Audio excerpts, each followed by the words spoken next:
A primeira delas: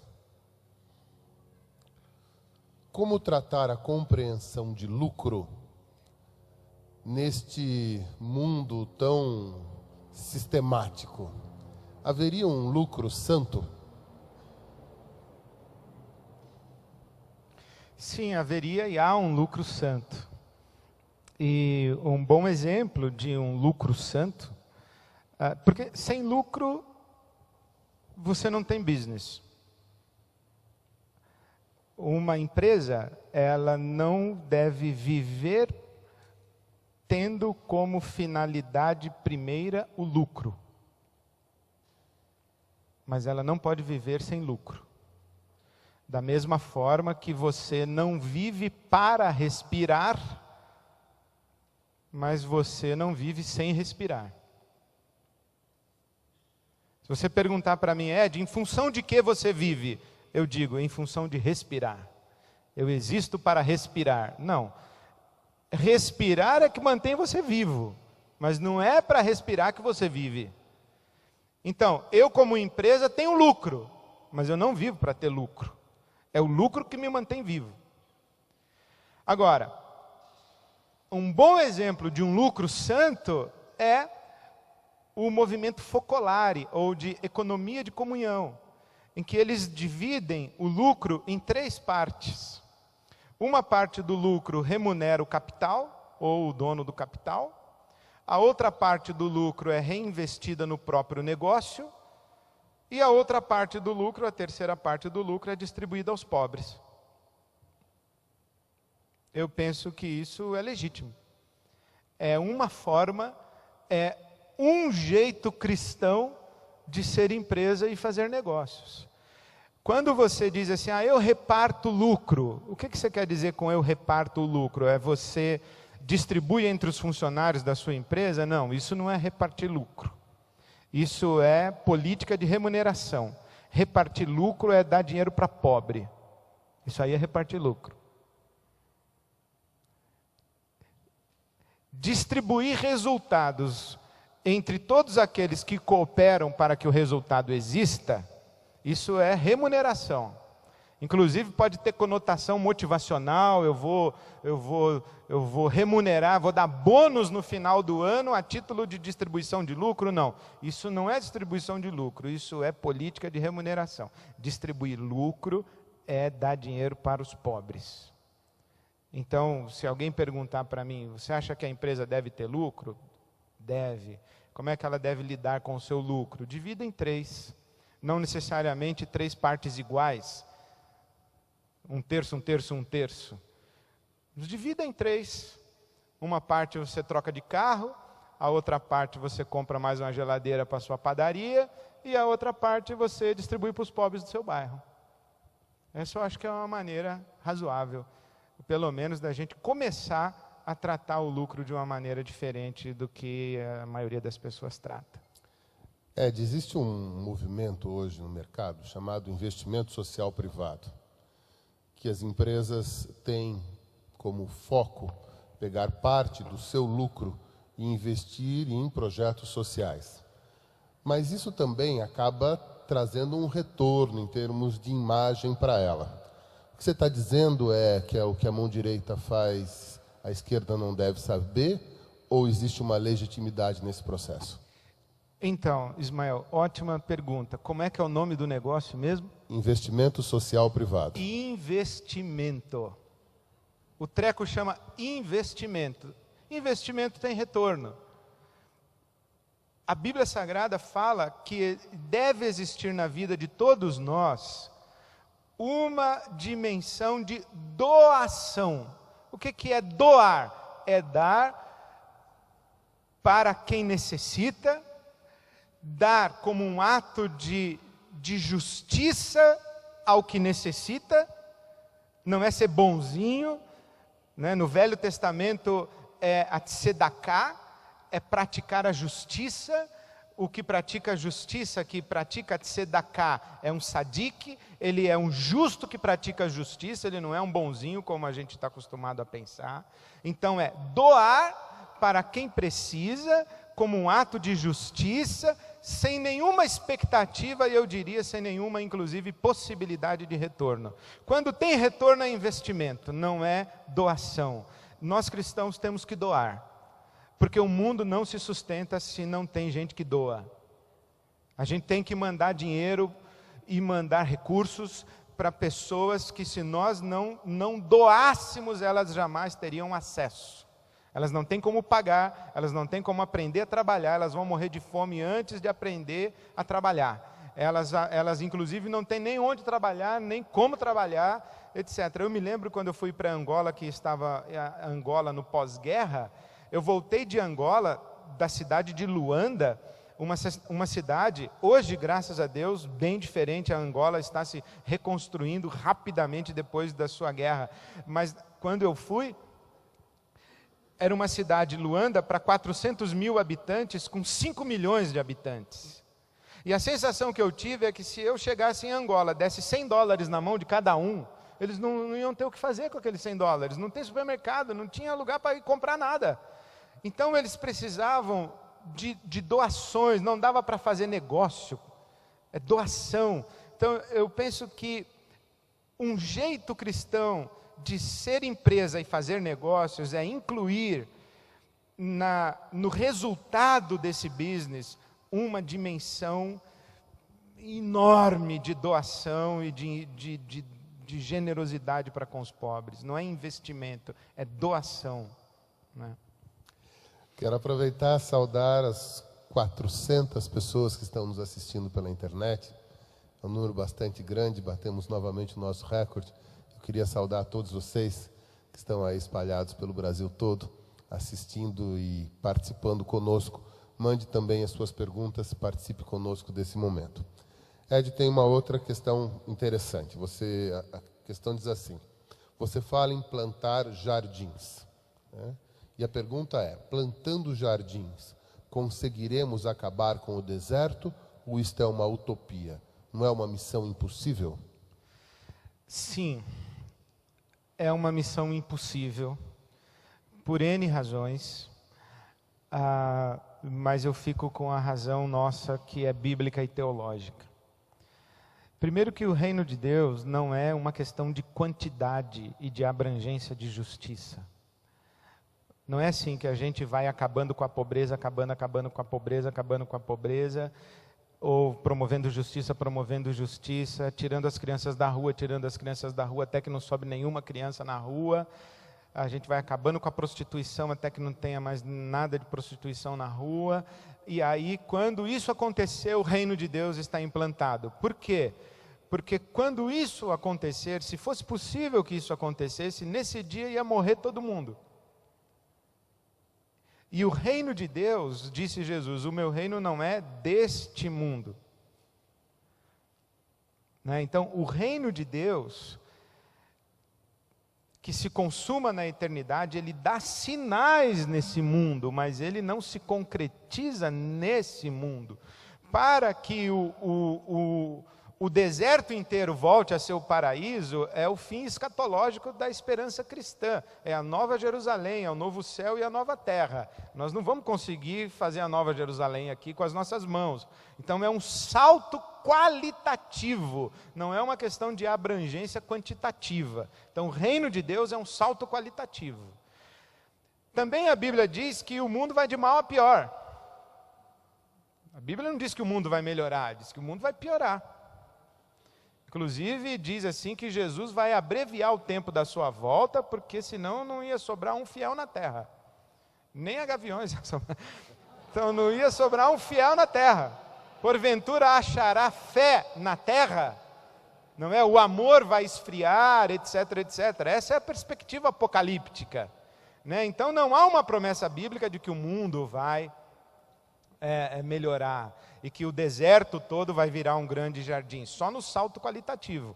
Agora, qual é a melhor maneira de você viver no deserto se não plantando jardim? Qual é o melhor horizonte para você olhar enquanto você caminha pelo deserto, se não para a utopia? Como diz o Eduardo Galeano, para isso serve a utopia, não para a gente alcançar, mas para a gente continuar andando em direção a ela. Porque se a gente não tem uma utopia e se a gente não se levanta contra a morte que está instalada no nosso mundo, a gente já morreu, a morte venceu. Não, nós vamos nos rebelar contra o deserto e dizer, eu vou plantar jardim aqui, pode ser, e eu sei que eu não vou conseguir transformar todo o deserto em jardim, mas que eu vou plantar muito jardim aqui, eu vou, e cada vez que eu plantar um jardim, eu vou gerar no coração das pessoas que olharem para esse jardim e desfrutarem desse jardim a esperança do dia em que o mundo todo será um jardim. O texto que está no nosso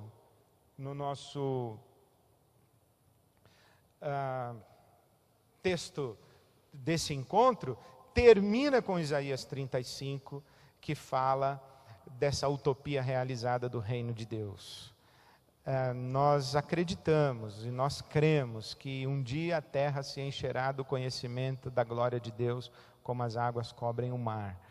E nós plantamos jardins como sinais proféticos de que esse reino vem.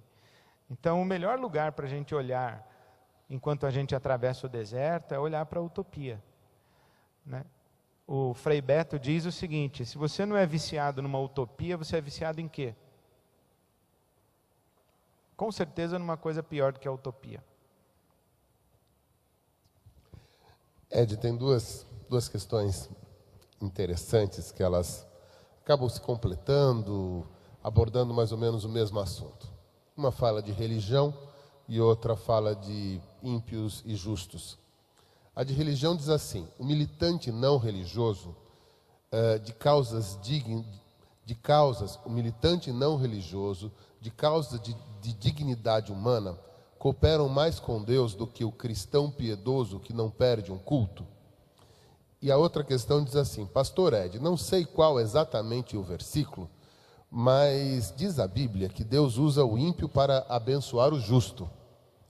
Mais ou menos isso. Como funciona? Deus tira do ímpio para dar ao justo? Bom, a Bíblia Sagrada diz, por exemplo, que Deus chamou Ciro, rei da Pérsia, de meu servo. Me parece que é esse o espírito de Deus usa o ímpio para abençoar o justo. Inclusive, aqueles que estão displicentes em relação a Deus, são usados por Deus. E Deus se vale de quem Ele quiser. Lembre-se, Ele é Deus. Ok? Hoje, nos nossos dias, há um certo desconforto de alguns cristãos em se submeter ao que Deus faz ou quer fazer, porque Ele é Deus, Ele não precisa dar explicação para fazer. Então Ele usa o Ciro, na Bíblia Sagrada em Abacuque Ele usou a Babilônia para disciplinar Israel. Então Deus é assim, Deus Ele vai usando quem Ele quer, como Ele quer, quando Ele quer. Mas lembre-se, para os propósitos dEle, para o reino dEle, para a glória dEle, não é para eu ter um emprego melhor.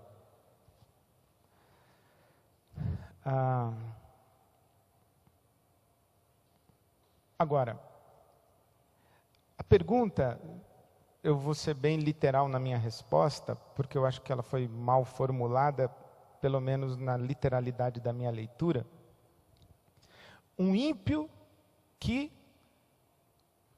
tem causas legítimas humanitárias, serve mais a Deus do que um cristão piedoso que não perde um culto. Se o cristão é piedoso, ele serve a Deus. Então eu substituiria. Um ímpio que tem causas legítimas humanitárias, ele serve mais a Deus do que um evangélico mau caráter, rato de igreja, com absoluta certeza. Com absoluta certeza. Eu tinha 21 anos de idade e tinha praticamente acabado de assumir o ministério na Igreja Batista do Marapé, em Santos. quando eu estava num congresso de pastores e tive o privilégio inesquecível de ouvir o reverendo Caio Fábio falando sobre Reino de Deus. Isso já vai quase perto aí de 30 anos.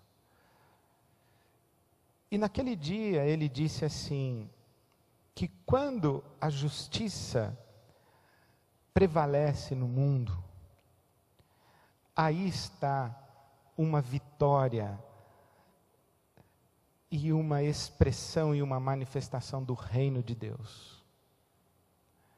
Não importa quem tenha sido o agente da justiça. E eu me lembro que ele citou que a marcha do sal, que foi promovida por Gandhi, foi um sinal do reino de Deus. Então eu acho que nós precisamos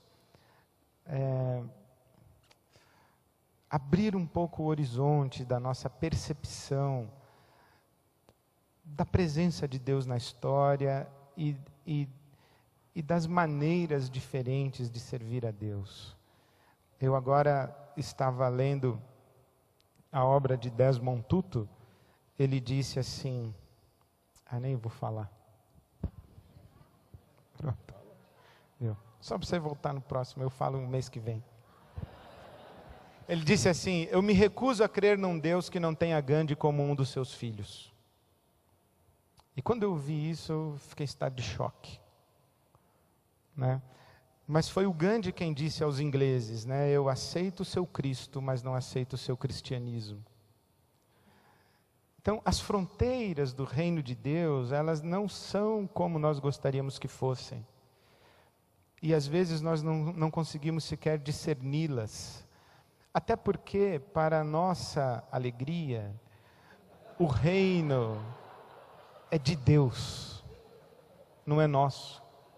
O reino é de Deus, não é nosso. Jesus disse, eu edificarei a minha igreja. A igreja é dele, não é nossa. Não nos compete ficar julgando. Né? Então, eu creio que sim. Há muita gente servindo a Deus. Você acha que Albert Sabin serviu a quem? Fleming serviu a quem? Albert Einstein serviu a quem? Bach serviu a quem com a sua obra? Enfim.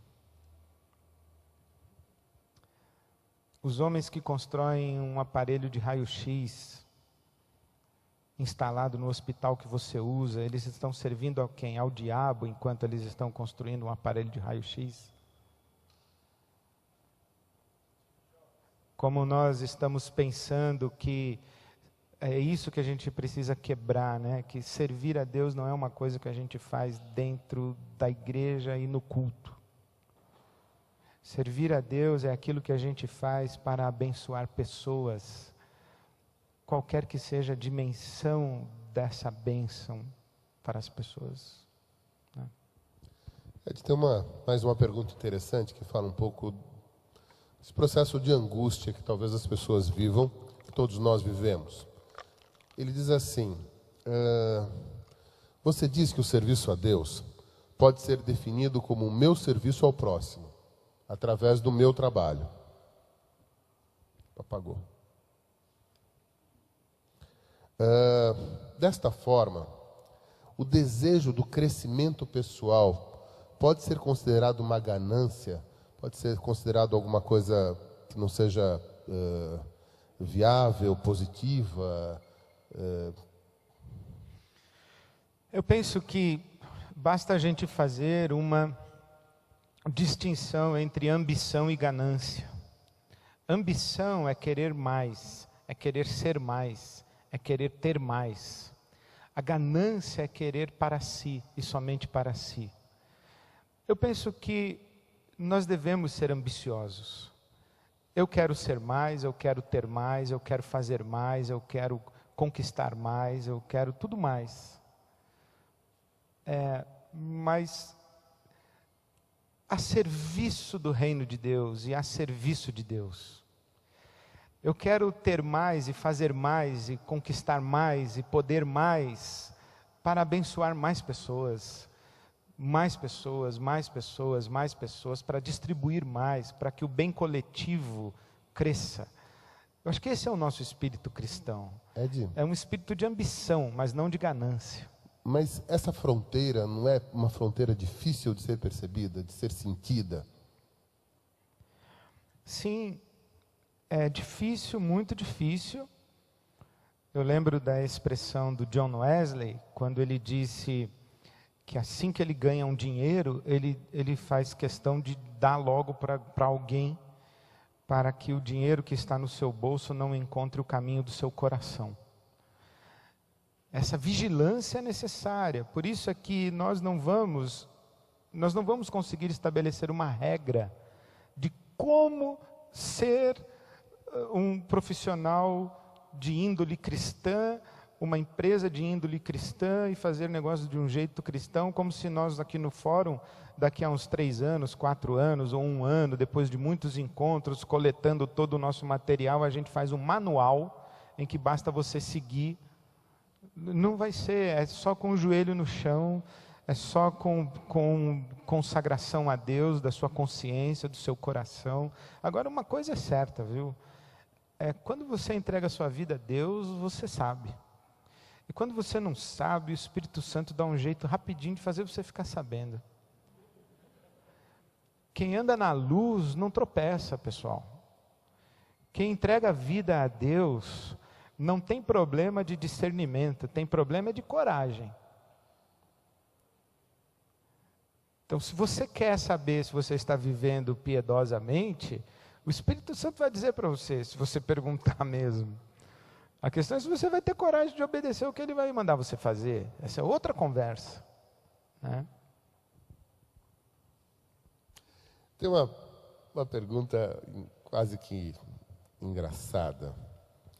Diz assim: como cristão, com o ministério, trabalhando para Deus, significa que nós teríamos dupla jornada de trabalho? Isso seria justo? Então, é engraçada mesmo. Porque trabalhar para Deus não é um trabalho adicional ao trabalho que você faz. É o próprio trabalho que você faz. A menos que você não consiga dizer que o trabalho que você faz é um trabalho para Deus. Se você não consegue dizer que o trabalho que você faz é um trabalho para Deus, por que é que você o faz? Então é isso que eu estou tentando dizer. Que se o meu trabalho promove o bem coletivo, eu estou trabalhando para Deus. Ponto. É simples assim. Tem uma outra pergunta que foi dirigida a mim e a você, mas você responde. Diz assim: como Não nós deve ser coisa publicitários, boa. como nós publicitários devemos encarar de um jeito cristão o mundo da publicidade, que é um mundo movido muito a ego, dinheiro e fama e outras coisas assim. Eu acho que, como todo profissional deve encarar o seu ambiente de trabalho e o seu horizonte de business, é desenvolver um diferencial cristão nesse ambiente. Todo profissional cristão, digamos assim, que tenha consciência do reino de Deus, ele tem que ter limites éticos, dizer, ó, tem coisas que eu não faço, tem jobs que eu não aceito.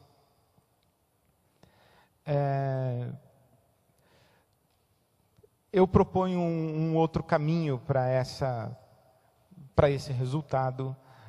Nós vamos ter que tentar achar. Nós temos que... E outra, veja que interessante, como no nosso mundo, o êxito profissional está muito ligado com essa palavrinha chamada diferenciação, né?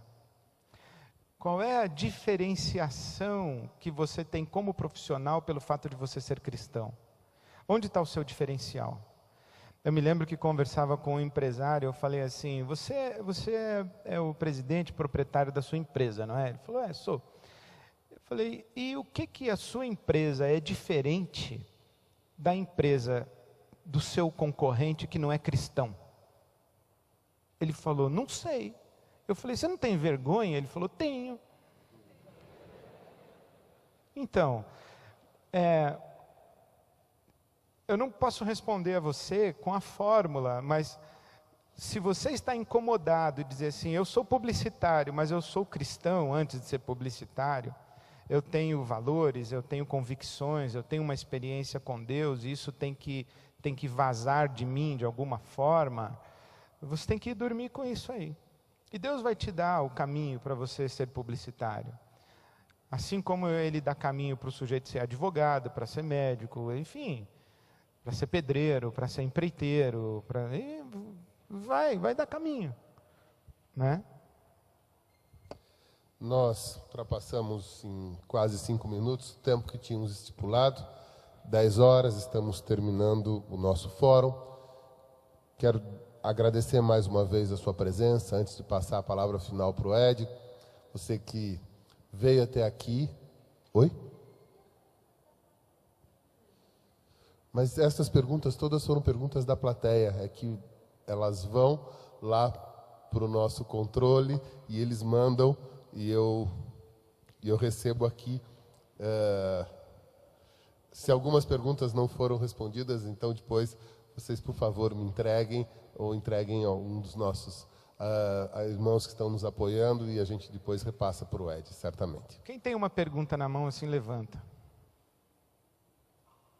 2. Vamos fazer? Vamos. 2. Uma aqui na frente e uma lá no fundo.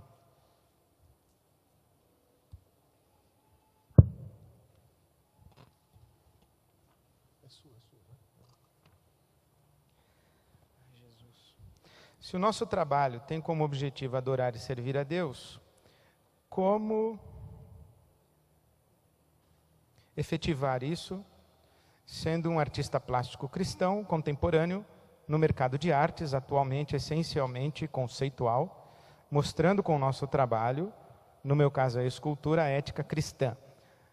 Já sei, não faça a escultura de mulher pelada. Não. Então veja que interessante, né? A pergunta faz sentido, mas aqui talvez a ideia de que o trabalho que expressa o caráter de Deus e os propósitos de Deus, etc., etc., seja o produto final da arte, quer dizer, a peça de escultura, né? Mas vamos pensar no trabalho como todo o processo criativo, toda a cadeia produtiva, todos os horizontes de relacionamentos com clientes, com fornecedores, com parceiros, tudo isso é trabalho, né? Eu diria que um artista plástico cristão pode fazer peças de escultura maravilhosas, de bíblias sagradas lindas, mas remunerar mal seu funcionário no ateliê, ficar devendo o aluguel do ateliê, dar calote no fornecedor do material, da matéria-prima, etc., etc., etc. Então, o trabalho ele precisa ser visto nessa dimensão mais global de tudo quanto ele envolve, né? No antes, no durante, no depois e com todas as pessoas afetadas por ele. E a última, então, diz assim: Jesus transformou água em um excelente vinho quando todos já tinham bebido bastante, ou seja, quando se esperava a mediocridade. Como podemos fazer o nosso trabalho, um trabalho bom, quando somos empurrados cada vez mais à mediocridade? Em outras palavras, como trabalhar num sistema que exige a produção quantitativa em detrimento de um trabalho mais qualitativo, mais artesanal?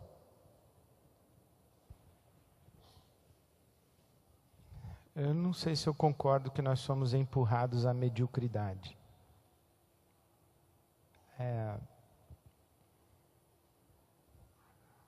mas a minha resposta talvez seja semelhante a essa. Se temos que produzir em mais quantidade, vamos pensar nos processos e nas relações dessa cadeia produtiva. Não apenas, se eu tenho que produzir 1000 pares de sapato por dia, em vez de produzir um artesanalmente, você vai dizer, os 1000 são de qualidade inferior ao do 1. É evidente. Mas eu posso desenvolver um processo de excelência para produzir 1000 pares de sapato. E medíocre no sentido de comparar aquilo que é produção em massa com a produção artesanal, eu acho que é uma comparação desleal, desde que o medíocre não seja sinônimo de inaceitável. E é onde eu acho que nós cristãos devemos nos posicionar.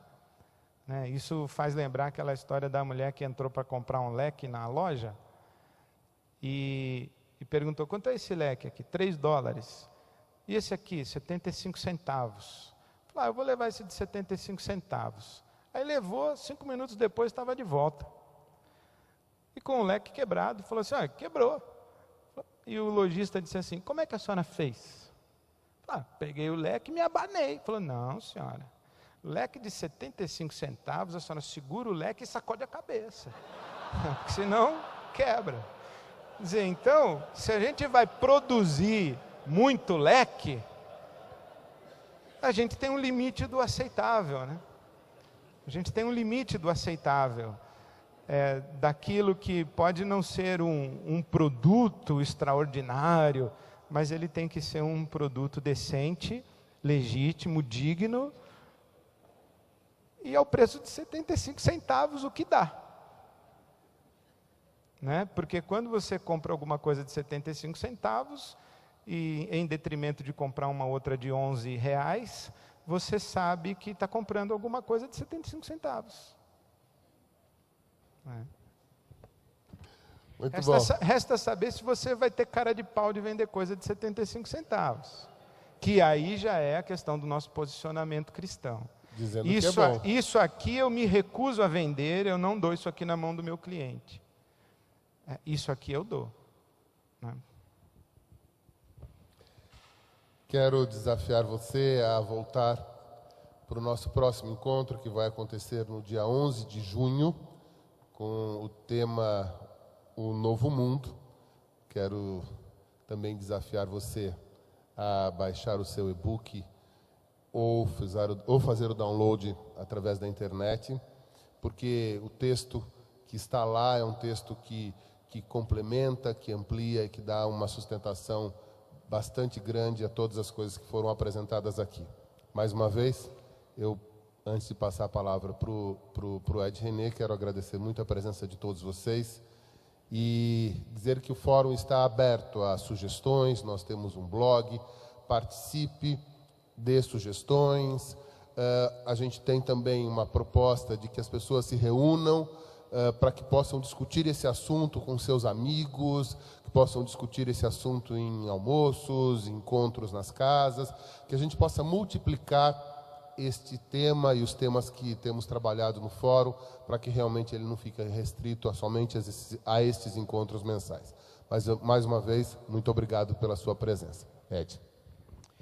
Então, eu terminaria dizendo duas coisas. A primeira é uma opinião ou um aprendizado que eu carrego para todas as áreas da minha vida, inclusive o meu trabalho, que não é possível você ter o melhor de todos os mundos.